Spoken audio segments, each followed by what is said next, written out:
How to join a group on WhatsApp. First of all, open WhatsApp on your device. Next, there are two main ways to join a group.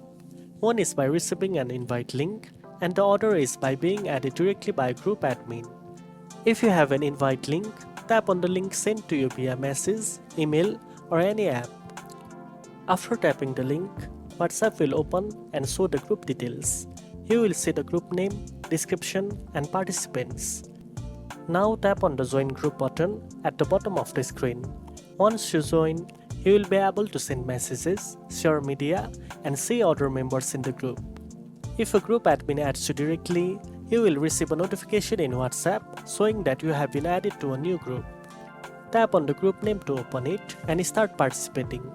Now you know how to join a group on WhatsApp. If you found this video helpful, don't forget to like, share, and subscribe for more tech tips. Thanks for watching, and I'll see you in the next one.